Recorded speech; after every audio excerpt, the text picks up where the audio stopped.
Salam sejahtera Malaysia. Denyut nadi suara rakyat bergema di channel ini. Sebelum kita mulakan berita pada hari ini, jangan lupa tekan butang subscribe, like dan share. Sila tinggalkan komen anda. Denyut nadi suara rakyat terus bergema di channel ini.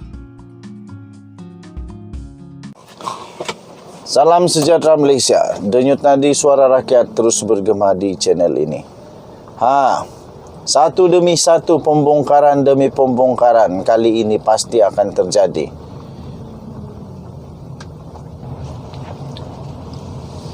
Tuan-tuan dan puan-puan yang dirahmati sekalian, semakin menjadi-jadi di Malaysia ini orang duk fitnah, terang-terangan memfitnah. Semakin menjadi-jadi.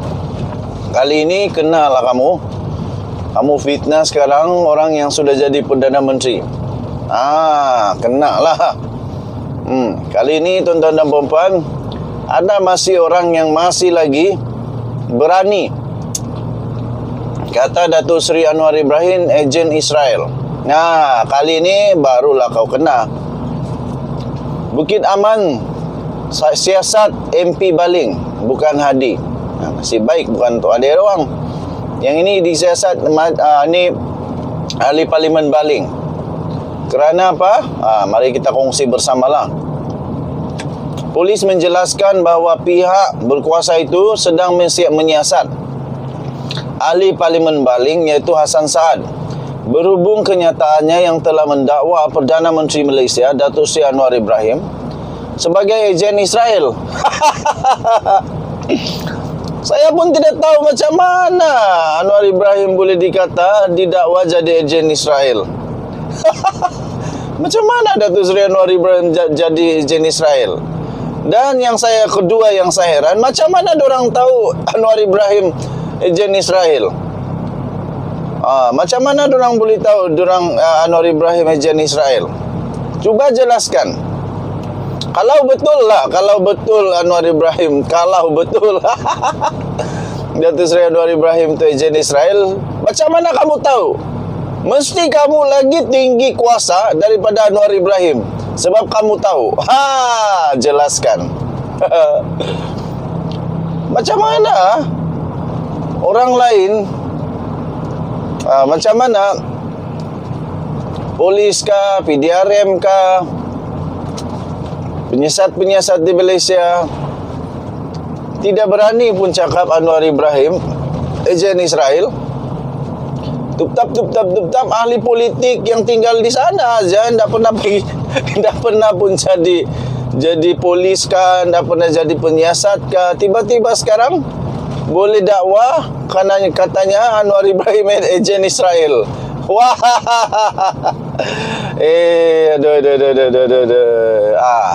Kali ini padan muka lah polis menyiasat manusia-manusia yang macam begini, yang tiba-tiba keluarkan kenyataan orang ejen Israel.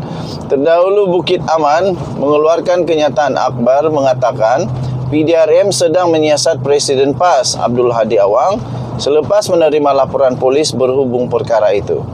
Beberapa jam selepas berita itu mengenai siasatan itu dilaporkan, pihak polis memberitahu wartawan bahawa kenyataan media tersebut perlu dipindah.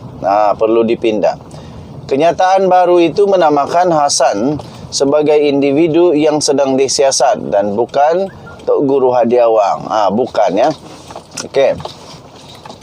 Tuan-tuan dan puan yang dihormati sekalian, Polis Diraja Malaysia PDRM mengesahkan telah menerima laporan polis berhubung tuduhan yang dilakukan oleh Ustaz Hassan bin Saad, ahli Parlimen Baling, terhadap Yang Amat Berhormat Perdana Menteri sebagai ejen Israel.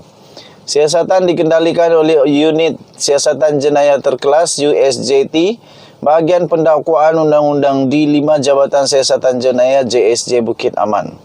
Kes itu telah diklasifikasikan di bawah Seksyen 504, Seksyen 500 Kanun Kesiksaan dan Seksyen 233 Akta Komunikasi dan Multimedia 1998, kata Setiausaha PDRM Nur Siah Muhammad Sa'aduddin.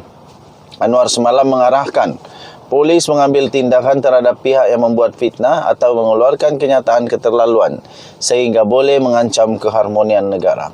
Perkara itu dimaklumkan oleh Ketua Penerangan PKR, Fahmi Fadzil, yang mendedahkan perkara itu dibincangkan semasa mesyuarat Majlis Presiden Pakatan Harapan. Katanya dia menzahirkan bahawa dirinya tidak berhasrat mengambil apa-apa tindakan terhadap mereka yang memberi kritikan sama ada terhadap capal, selipar dan sebagainya. Tetapi katanya kita menetapkan batas kepada elemen-elemen seperti fitnah, tuduhan ejen Israel, dan beliau telah meminta pihak polis mengambil tindakan, kata Fahmi.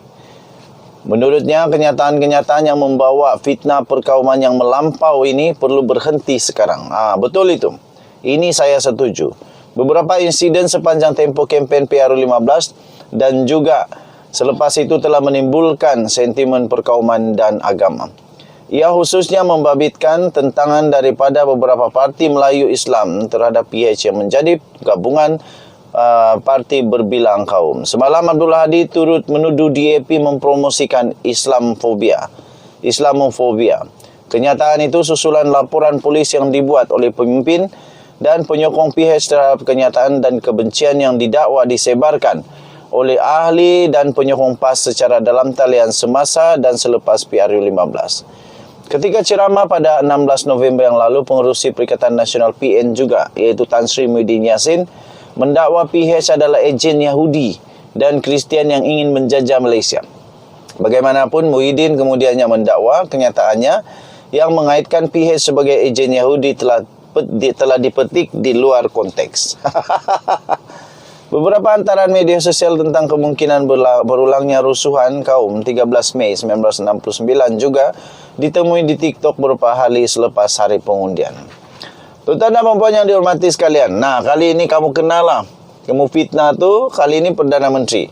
Dulu bolehlah kamu fitnah dia tak boleh buat apa, paling-paling itu ini. Tapi kali ini dia ada kuasa, geng. Padan muka kamu.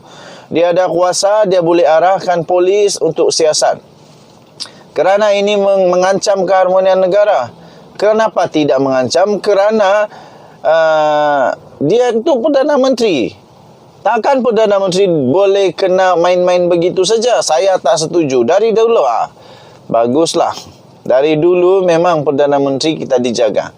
Kali ini Anwar Ibrahim pun perlu dijaga, barulah adil. Ini kali barulah. Saya pun mahu supaya sifat perkauman resis dan keterlaluan memfitnah ini perlu dihentikan segera. Ini merosak bangsa Malaysia. Ingat, Malaysia kita ini Malaysia aman dan damai. Macam kami di Sabah, kami aman damai. Hidup dalam harmoni. Dan apa? Kita saling menghormati. Tidak perlu buat resis. Tidak perlu kita sebar benda yang buruk-buruk.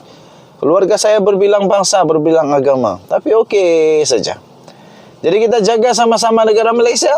Denyut nadi suara rakyat bergema di channel ini. Kita jumpa lagi. Bye-bye.